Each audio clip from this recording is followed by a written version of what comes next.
अस्सलाम वालेकुम दोस्तों ये हमारे कंप्यूटर हार्डवेयर की तीसरी वीडियो है जिसमें आज हमने डिस्कस किया है जो हमारा सिस्टम यूनिट होता है उसके अंदर कौन कौन से जो हमारे इंतहाई इम्पोर्टेंट कंपोनेंट है उनको कैसे लगाया जाता है और उनकी क्या क्या वर्किंग है। आज की वीडियो में हमने उनको डिटेल से डिस्कस किया है। तो अगर आपको वीडियो अच्छी लगे तो चैनल को सब्सक्राइब कीजिए और वीडियो को लाइक ज़रूर कीजिएगा दोस्तों। तो चलते हैं वीडियो की तरफ। दोस्तों सबसे पहले हमारे पास मौजूद होता है SMP स्विच, इसे हम कहते हैं SM। इसका मतलब होता है स्विच मोड पावर सप्लाई, और बेसिकली इसको बाज़ औक़ात लोग पावर सप्लाई ही कहते हैं, इसे कंप्यूटर का पावर हाउस भी कहते हैं। तो क्या होता है, इसके ऊपर इसकी जो मेंशन की होती है कितने इनपुट लेता है। जैसा कि आप देख रहे हैं इनपुट, ये इनपुट लेगा इसकी 50 से 60 हर्ट्ज़ जो है वो फ्रीक्वेंसी है। उसके बाद इसके वोल्ट 100 से 240 वोल्ट हैं, और जो आउटपुट देता है वो इसकी मैक्सिमम 240 वैट है। तो क्या होता है दोस्तों, सबसे पहले हम यहाँ पे पावर केबल लगाते हैं और इसके अंदर हमारा करंट चला जाता है। कौन सा करंट इसके अंदर जाता है? इसके अंदर हमारा AC current, alternating current enter होता है, ठीक है। लेकिन जो हमारा कंप्यूटर है ये DC पे काम करता है, ये AC पे काम नहीं करता। जो हमारी वापटा वाली सप्लाई होती है ये उस पे काम नहीं करता, ये DC पे काम करता है। तो फिर DC कैसे बन जाती है? हम तो यहाँ पे AC केबल ही लगाते हैं ना, AC केबल। तो क्या होता है दोस्तों कि इसके अंदर कन्वर्टर लगा होता है जो हमारा AC को DC में कन्वर्ट कर देता है, ठीक है। तो AC को DC में कन्वर्ट करने के बाद इसका सबसे पहला काम है AC को DC में कन्वर्ट करना। उसके बाद इसको हम ऊपर उठा लेते हैं, जिस तरह के आप देख रहे हैं। इसके साथ दो केबल्स हैं मेन जो इसके अंदर से निकल रही हैं, दो तरह की। ये वाली जो 24 पिंस की होती है, इसे क्या हम करते हैं कि जो हमारा मदरबोर्ड होता है, एक को हम एक इसकी जो पिंस होती हैं, इस पिन से हम मदरबोर्ड का सप्लाई देते हैं, और जो दूसरी होती है वो हमारी होती है हार्ड ड्राइव के लिए होती है और DVD रूम्स के लिए होती है। तो और एक साथ यहाँ मदरबोर्ड पे लगाने के लिए होती है। वो हम आगे देखते हैं कौन कौन सी इसकी वायर किधर किधर पे लगाते हैं। हाँ तो दोस्तों हमारे पास ये पावर सप्लाई मौजूद है और इससे दो वायर्स निकल रही हुई। ये हमारे पास जो वायर्स हैं ये होती हैं टोटल 6। उसके बाद ये वायर्स जो हैं ये हैं 5। तो जो 5 वायर्स होती हैं ये जाती है हमारी HDD हार्ड ड्राइव डिस्क को, ठीक है। और जो हमारी 24 पिंस की होती है ये हमारी इधर मदरबोर्ड पे लगती है। इधर मदरबोर्ड पे लगाने के बाद क्या होता है कि जो हमारी DC सप्लाई पैदा होती है इसके अंदर से वो हमारे मदरबोर्ड में पहुंच जाती है सारे कंपोनेंट तक। तो किसके ज़रिए पहुंचती है? इस पिंस की मदद से। ये मेन है, ये मेन सप्लाई है हमारे मदरबोर्ड की। तो इससे हमारा पूरा मदरबोर्ड होता है उसको सारे मदरबोर्ड को सप्लाई मिलना शुरू हो जाती है। पावर सप्लाई के बाद दोस्तों हमारे पास मौजूद है माइक्रो प्रोसेसर। हाँ, माइक्रो प्रोसेसर को कंप्यूटर का माइंड भी कहते हैं। ये ऐसा ही समझ लें कि जिस तरह पूरा जो हमारा मदरबोर्ड है इसका जो माइंड है, इसका जो दिमाग है ये यहाँ पे है, ये यहाँ पे लगा हुआ है। इसको हम माइक्रो प्रोसेसर कहते हैं। ये इंटेल का लगा हुआ है, ठीक है।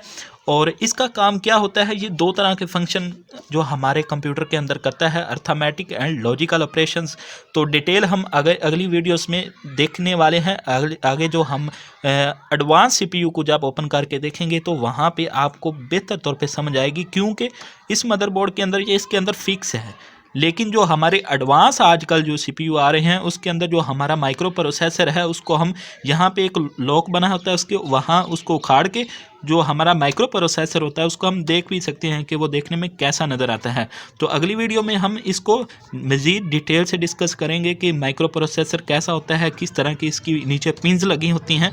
उसके बाद छोटे छोटे कंपोनेंट आपको नज़र आएंगे दोस्तों, हम इनको कैपेसिटर कहते हैं। ये कैपेसिटर्स हैं, ये भी कैपेसिटर्स हैं, ये भी कैपेसिटर्स हैं। उसके बाद ये जो आपको नज़र आ रहा है जिसके एक सर्कल के ऊपर जो वायर्स लपेटी गई हैं इसको हम इंडक्टर कहते हैं। उसके बाद हमारे पास है हार्ड डिस्क ड्राइव। दोस्तों क्या होता है कि हार्ड डिस्क ड्राइव के अंदर जो हमारी नात हो गई या इस तरह का जो हमारा डाटा है, वीडियोस वगैरह, वो सारा हार्ड डिस्क ड्राइव के अंदर स्टोर होता है। सबसे पहले किस में स्टोर होता है? हार्ड डिस्क ड्राइव में। जो परमानेंटली होता है वो जो है वो रिमूव नहीं होता, वो हमेशा रहता है, इसके अंदर स्टोर होता है। तो हार्ड डिस्क ड्राइव के अंदर एक डिस्क होती है जो मूव करती है, जो घूमती है। तो ये थी हमारी हार्ड डिस्क ड्राइव। उसके बाद हमारे पास मौजूद है हमारी रैम, इसको रैंडम एक्सेस मेमोरी भी कहते हैं। ये HDD रैम होती है, HDD 2 होती है, 3 होती है, और इसके ऊपर जो मेंशन की होती है ये कितने मेगाहर्ट्ज़ की है, यहाँ पे शायद आप देख रहे हैं, इस पे मेंशन की होती है ये 1 GB की रैम है और PC2 की है। तो ये होती है रैम। क्या होता है कि जब हम कोई भी गेम्स वगैरह प्ले करते हैं तो सबसे पहले वो रैम में जाती है, रैम उसको कंट्रोल करती है और उसको चला के हमारे सामने डिस्प्ले करवा देती है मॉनिटर में। तो ये थी रैम, और ये है रैम पोर्ट। ये जो आप इसके सेंटर में एक सुराख सा देख रहे हैं, इसको नोचेस कहते हैं। तो दोस्तों जो हमारी रैम होती है इसको इस नोचेस के अंदर ठीक से बिठाना होता है। अगर आप इसको ठीक से नहीं बिठाएंगे तो हमारे डिस्प्ले प्रॉब्लम आ सकती है। और उसके बाद इसको बिठाने के बाद यहाँ से लॉक लगा देते हैं हमारी रैम। और जो हमारा ये वॉइस होता है, वॉइस सेल, ये हम इसको कंप्यूटर का हार्ट भी कह सकते हैं, कंप्यूटर का दिल भी कह सकते हैं। दोस्तों ये जो सेल होता है ये साइकिल जनरेट करता है, तो इस वजह से हम इसको जो हमारा कंप्यूटर होता है उसका हार्ट भी कहते हैं, दिल भी कहते हैं। उसके बाद दोस्तों ये इंतहाई इम्पोर्टेंट दो ऐसी हमारे पास वायर हैं, इनको ये डाटा वायर भी हम इसको कहते हैं, साटा वायर्स भी कहते हैं। ये एक होती है हमारी ड्राइव के लिए, इसको हम डाटा, इसके ज़रिए डाटा ट्रांसफ़र करते हैं इस वायर के ज़रिए, इसको डाटा वायर्स भी कह सकते हैं, साटा वायर्स। एक देख लें, एक हमारी ये लगी हुई है, ये ऊपर से आते हुए यहाँ पे लगी हुई है, ठीक है।